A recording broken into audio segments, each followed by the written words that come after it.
With a franchise as big as Star Wars, you can't go a full 12 months without pushing something else onto the market. Now, new films come every year, and we get a new game every second year. This time we're looking at BattleFront 2. I've already covered this in detail on the Xbox One X, the PC, and the Xbox One S. But here I'm looking at the larger portion of machines out there, which is the base PS4 and the Xbox One, in comparison against each other, which is where the lion's share of this game will be played. You can also check out my look at the Xbox One X versus the Pro in my final retail copy. The link is below and on screen. So before we dive into what has been a huge collection of teams from DICE, Motive and Criterion Games, and just how they've improved the game itself and the Frostbite engine. And to keep things in the theme of the game, please put your card against the screen to pay for the next section. Just kidding. As we dive into the two base machines, the first thing that is evident is they don't run identical resolutions. Yes, I know, I'm sure many of you will be shocked at this point to hear that, but yes, they do not.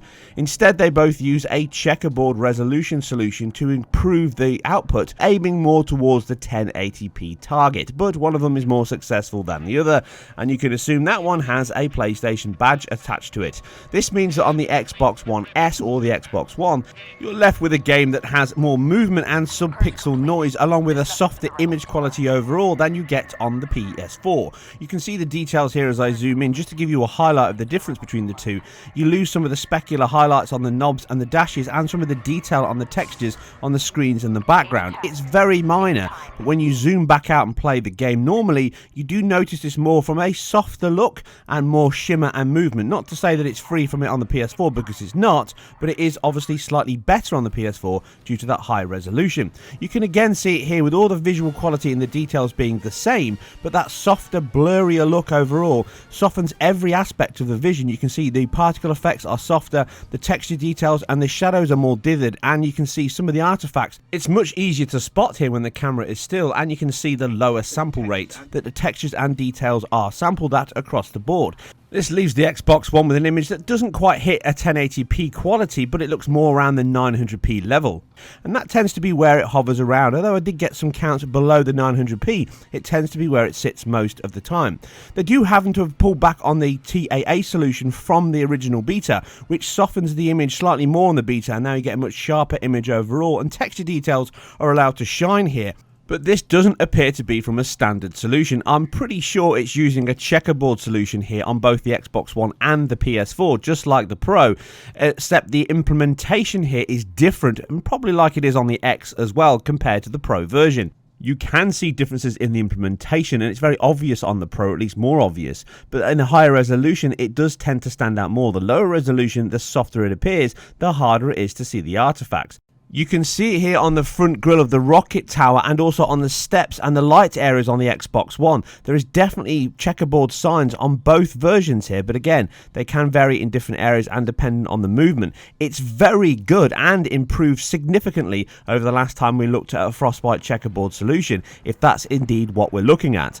And the results of the softer image are due to the fact that I think it's sampling at a lower rate on the Xbox One S, therefore you get a softer texture detail, effects and image quality across the board. Now, some of this could come from the motion blur or the temporal AA, but this movement is very small and very minor, and you're picking it up on objects, textures, detail and edges, so there's far too much noise and artifacting for it just to be limited to temporal AA or the motion blur alone. Due to the fact that the performance levels are there and the sharper, cleaner image we're getting on both machines, it's a massive leap in performance if they're not using some type of temporal reconstruction method to improve that, and Frostbite fully supports a checkerboard solution and or temporal solutions that we're seeing here, so I'd be very surprised if they're not using those techniques in the final game across all formats, aside the PC version. But of course it's not always that simple, because the checkerboard solution here in Frostbite needs and requires that sampling rate to be different between the colours and the depth, which EQAA, the hardware in the consoles, allows them to choose, and on PC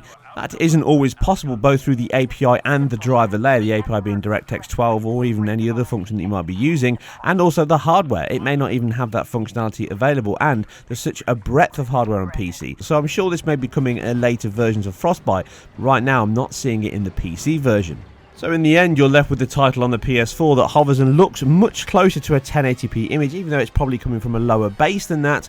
And again, on the Xbox One, it's coming from a lower base of its near 900p target that it delivers. So visually, this is a huge leap over previous Frostbite titles, both in image quality and resolution across both of these consoles.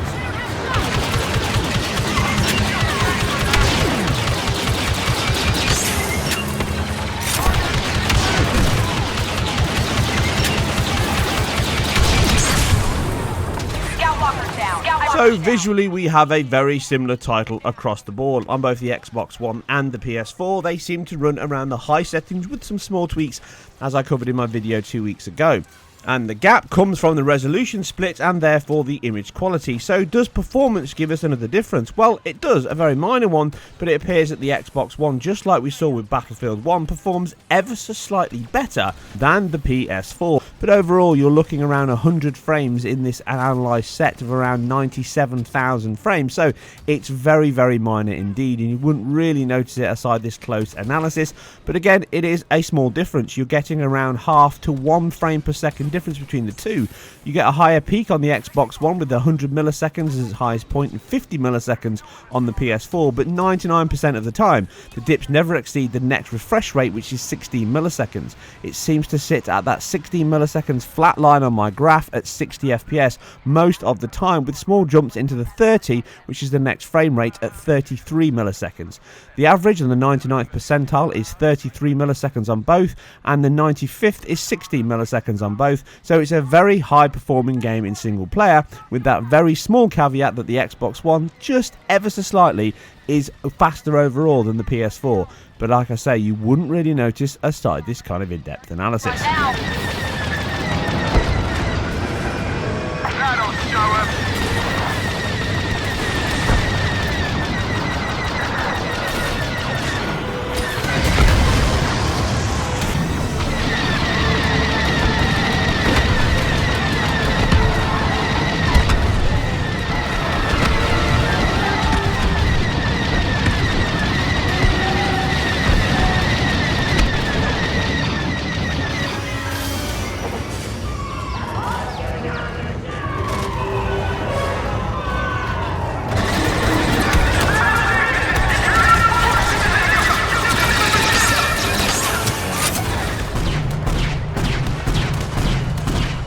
So in terms of the online section, which is where most people are going to spend their time, again we see a very varied level of performance. It obviously performs much worse than what it does in the single player aspect and dependent on the map, but once you get into heavier sections, and one thing I have noticed when I played this last time was the early access coming from the EA Vault. Now that the game has launched across all systems, I am definitely noticing more performance issues than I did before due to the fact that it's coming from the server connection. I definitely see more of these at the moment on the PS4, but that could also be the fact there's just more people playing on that machine. But I'm definitely seeing performance dips on the Xbox One, the X and the PS4 and the Pro, and these seem to come from the performance of the servers rather than directly from the hardware itself. But that's not to say you're not getting all of that. You'll see an example here of the Xbox One, which can drop down to the mid-40s at certain points in these heavier action if you're blowing stuff off and flying ships. So it's certainly not removed of any issues, but it does perform worse, and you get issues in the game, as you can see on the screen here, where it's running at 60 frames per second,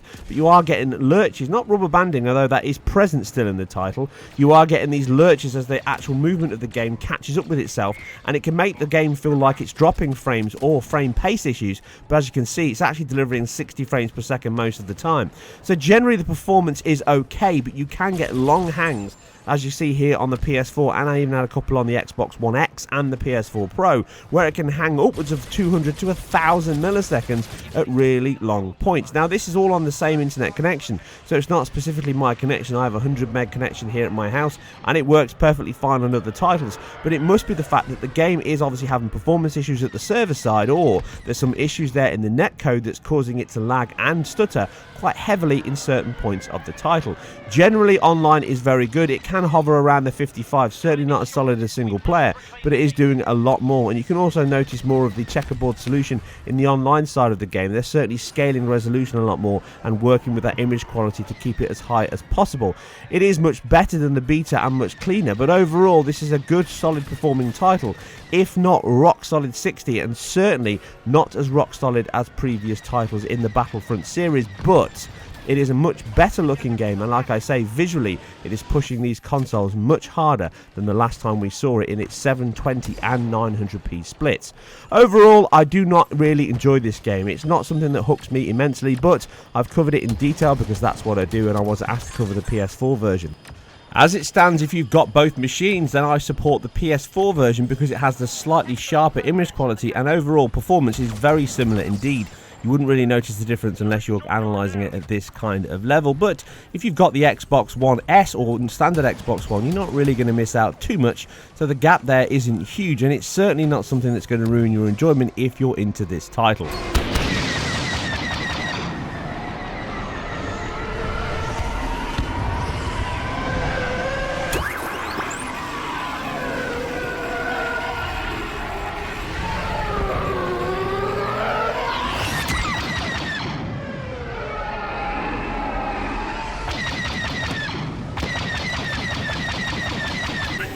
Learn more about the game itself and the XboxOne X version, you can check it out my video from 2 weeks ago, but if you want to see how it compares against the final PS4 Pro version, then you can also check that video out, which has been uploaded today, and the link is below and on screen. And as always, if you guys and girls enjoyed this, then you can like, you can subscribe, and you can share where appropriate. Please leave all your thoughts and feedback below, and if you want to chat to me or follow me on Twitter, you can also do that. If you also feel generous, you can also support me on Patreon, which is very welcome indeed. I am completely independent and self-funded, and I'm trying to improve my quality and equipment so that I can get a much wider expanse of hardware and tests. Anyway, you guys and girls take care, and I'll catch you on the next one.